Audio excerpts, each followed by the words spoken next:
توحید کی دوسری قسم، اور یہ وہ قسم ہے جس میں آج امت اسلامیہ اپنی جہالت کی وجہ سے بہت ساری غلطیاں کرتی نظر آتی ہیں، جبکہ اس قسم میں تو وہ لوگ جو ایمان کو قبول نہیں کرتے تھے وہ بھی اس بات کو قبول کرتے ہیں۔ توحید الربوبیہ، افراد اللہ تعالی بافعالہ، اللہ تعالیٰ کو اپنے افعال میں یکتا ماننا، وہی مدبر ہے، وہی خالق ہے، وہی مالک ہے، وہی قادر مطلق ہے، وہی رازق ہے، وہی عزت دینے والا ہے، وہی ذلت دینے والا ہے، وہی معاف کرنے والا ہے، وہی گنج بخش ہے، وہی مشکل کشا ہے۔ یہ ساری کی ساری صفات اللہ رب العزت کے لیے خالص کرنا، یہ توحید ربوبیت ہے۔ قرآن مجید میں اللہ سبحانہ و تعالی فرماتے ہیں اللہ خالق کل شیء وهو على كل شيء وكيل۔ ہر چیز کا خالق کون ہے؟ اللہ۔ اللہ کے علاوہ کوئی بھی کچھ بھی پیدا نہیں کر سکتا، بلکہ اللہ سبحانہ و تعالی نے اس بات کو ایک مثال بیان کر کے بھی سمجھایا ہے۔ یا ایھا الناس ضرب مثل فاستمعوا له ان الذین تدعون من دون اللہ لن يخلقوا ذبابا ولو اجتمعوا له وإن يسلبهم الذباب شيئا لا يستنقذوه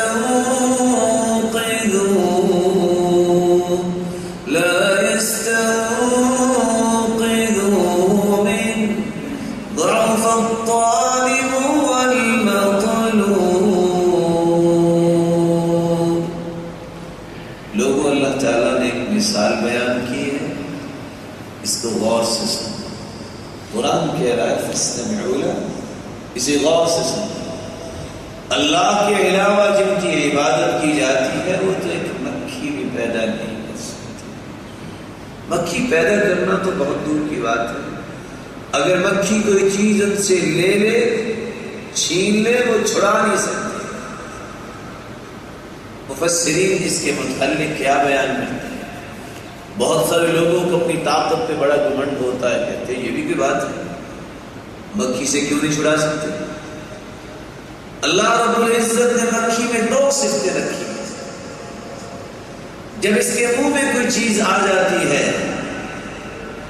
منہ میں جس چیز کو ڈالتی ہے فوراً پرواز کر جاتی ہے۔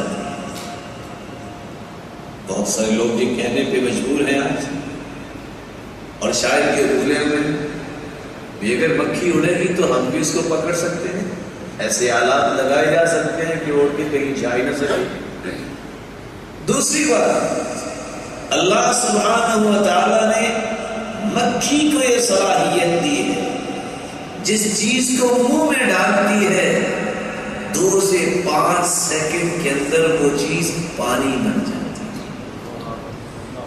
اگر کوئی اڑ کے اس کو پکڑ بھی لے تو پانی سے دوبارہ چینی کا دانہ بنا سکتا ہے؟ وہ تو پانی نہیں۔ مکھی سے کوئی چیز چھڑا نہیں سکتا جائے کہ مکھی کو پیدا کرے۔ تو ایک مومن کا یہ عقیدہ ہونا چاہیے، جب خالق وہ ہے، عدم سے وجود بخشنے والا وہ ہے، تو پھر بگڑے ہوئے حالات کو بہتر بنانے والا کون ہے؟ انسان کو نا امید نہیں ہونا چاہیے، اور مایوسی ویسے بھی گمراہی کا نام ہے۔ وَمَن يَقْنَطُ مِن رَحْمَةِ رَبِّهِ إِلَّا الضَّالُّونَ۔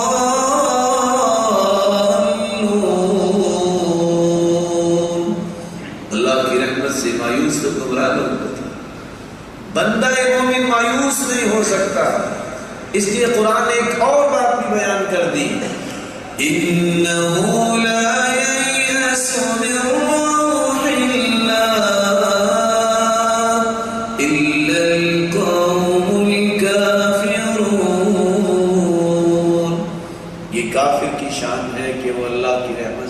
مایوس ہوتا ہے، مومن مایوس نہیں۔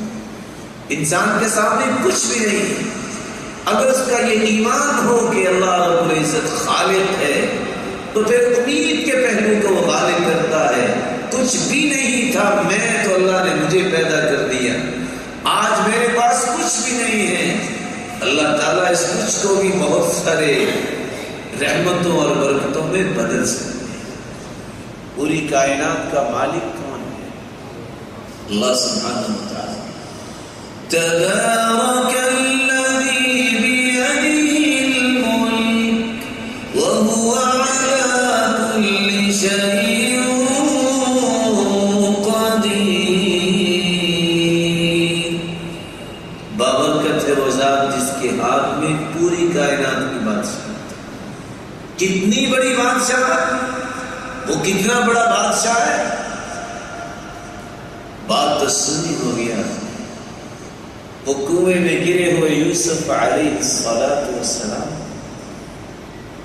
اور اگر آثار کو دیکھا جائے تو بھائیوں کے دھکے سہنے والے یوسف علیہ السلام کو کس طرح کنویں سے نکال کے مصر کے تخت پہ بٹھانے والا ہوتا ہے، اور جو اللہ رب العزت کی نافرمانی کرنے والا ہے، خواہ وہ 40 سال بھی حکومت کرے، اپنے آپ کو ملک الملوک کہلوانے والا ہو، اللہ تعالیٰ چوہوں کی طرح بروا دے۔ کون ہے مالک؟ وہ اللہ ہے۔ اس سے بڑی بادشاہت کس کی ہو سکتی ہے؟ اللہ رب العزت خالق بھی ہے، مالک بھی ہے۔ ایک بندہ مومن کا جب یہ عقیدہ بن جائے کہ میرا مالک اللہ سبحانہ و تعالیٰ، پھر اس کے اندر خوف پیدا نہیں ہوتا۔ اللہ کی ملکیت کا احساس کوئی چیز توڑ سکتی ہے؟ یہ عقیدے کی کمزوری کی وجہ ہے کہ آج فیکٹری کا آنر ہوتا ہے اور ایڈمن ہوتا ہے، مینیجر ہوتا ہے، گاڑی پہ نکلتا ہے، سامنے سے کالی بلی گزرتی ہے، کہتے رک جاؤ، کیا ہوا؟ کالی بلی گزر گئی ہے، آج دن اچھا نہیں۔ ارے اللہ کے بندے، کالی بلی اللہ کی مخلوق ہے، اگر تم اس سے ڈر رہے ہو تو کیا دنیا میں جتنی کالی بلیاں ان کو سفید پینٹ کر دیا جائے؟ یہ بھی غور کیا، جو بلی سے بیچارہ ڈرتا ہے وہ کیا کر سکتا ہے؟ اور کتنے پڑھے لکھے جا رہے ہیں، اچانک گاڑی کو روک لیا، آج آفس نہیں جائیں گے، جی کیا ہوا؟ آپ کو پتہ نہیں کوا گاڑی کے اوپر سے گزر گیا؟ کوا اللہ کی مخلوق ہے، کیا خیر ہے گاڑی کے نیچے سے اڑ کے جائے؟ اس نے اوپر سے اڑ کے جائے۔ مالک جب اللہ سبحانہ و تعالیٰ کو انسان مان لیتا ہے، پھر اس طرح کی کمزوریاں ہیں۔ کوئی بیچارہ گھر میں چھپ کے بیٹھا ہے، جی باہر نہیں جا سکتا، کیوں؟ مجھے تو جن قابو میں لے آئیں گے۔ بھی آپ نے اخبار میں پڑھا ہے، آپ جہاں بھی رہتے ہیں یہاں پہ پڑھا ہو کہ فلاں علاقے میں 10 جن آئے اور وہ 60 آدمیوں کو مار کے چلے گئے، کبھی خبر پڑی آپ؟ یا وہ 6 جن آئے، انہوں نے 10 بندے جو اغوا کر کے لے گئے، کبھی پڑی آپ؟ یہ ساری کی ساری باتیں وہاں پیدا ہوتی ہیں جہاں اللہ کی توحید خالص نہیں ہوتی۔ اور میں آپ کو راز یہ بتا دوں، قرآن نے جو بیان کیا، توحید کو چھوڑنے کی وجہ سے ہی جن مسلط ہوئے اور شرک کی وجہ سے تسلط ہوا ہے۔ یہ جن تو انسان سے ڈرتے تھے۔ وَأَنَّهُ كَانَ رِجَالٌ مِّنَ الْإِنسِ يَعُوذُونَ بِرِجَالٍ مِّنَ الْجِنِّ فَزَادُوهُمْ رَهَقًا۔ جن انسانوں سے ڈرتے تھے، لیکن مشرکین مکہ کی حالت ہی ایسے تھی، جب وہ سفر کرتے تو کسی وادی میں اترتے تو کیا کہتے؟ اعوذ بسید هذا الوادی، میں اس وادی کے سردار جن کی پناہ طلب کرتا ہوں۔ انہوں نے کہا ہم ان سے ڈر رہے ہیں، یہ تو ہماری پناہ لے رہے ہیں۔ فزادهم رهقا، انہوں نے اور ڈرانا شروع کیا۔ نتیجہ کیا نکلا؟ آج انسانیت پریشان ہے۔ یہ پریشانی کیسے ختم ہو سکتی ہے؟ جب انسان کا عقیدہ یہ بن جائے وہی مالک ہے، ہم اس کی ملکیت میں ہیں، اس کی ملکیت کا حساب کوئی نہیں توڑ سکتا، اسی کی نگرانی میں ہے، اسی کی حفاظت میں ہے، وہی احاطے میں لیے ہوئے سب کو۔ اور اللہ رب العزت قرآن مجید میں اس کی وضاحتیں پیش کرتے ہیں، ان ربی علی کل شیء وکیل، ہر چیز پر نگران ہے تو کون ہے؟ اللہ سبحانہ وتعالی۔ قادر مطلق ہے تو کون ہے؟ اللہ سبحانہ وتعالی۔ واللہ علی کل شیء قدیر، ہر چیز پر قدرت کاملہ اللہ سبحانہ وتعالی کی۔ رازق ہے تو بھی اللہ سبحانہ وتعالی۔ قرآن مجید میں اللہ سبحانہ وتعالی فرماتے ہیں وَمَا مِن دَابَّةٍ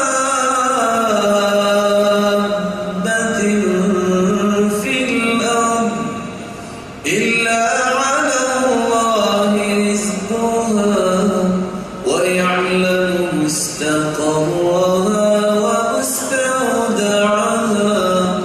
كُلٌّ فِي كِتَابٍ مُبِينٍ۔ زمین میں جتنی بھی مخلوقات ہیں، اگر مفسرین کا قول پیش کر دیا جائے کہ 22,000 مخلوقات زمین میں، انسان ایک مخلوق، ان سب مخلوقات کی روزی کا ذمہ اٹھانے والا کون ہے؟ اللہ۔ اور یہ بات سمجھنے والی ہے، حسن بصری رحمۃ اللہ علیہ سے کسی نے سوال کر دیا، میں سے رزق، آپ کی پارسائی کا راز کیا ہے؟ آپ بھی انسان ہو، ہم بھی انسان ہیں، آپ کو ہم نے کبھی پریشان نہیں دیکھا، ہر وقت مسکراہٹ ہی آپ کے چہرے پہ غالب رہتی ہے۔ تاثروں 4 ایسے راز ہیں جو مجھے سمجھ آ گئے ہیں، شاید لوگوں کو سمجھ نہیں آئے۔ علمت بأن رزقی لن یأخذہ غیری فاطمأن قلبی لہ، مجھے یقین ہو گیا ہے کہ میرا رزق مجھے ہی ملے گا، لکھا گیا، کوئی اور نہیں اس کو لے سکتا، اس لیے میں مطمئن رہتا ہوں۔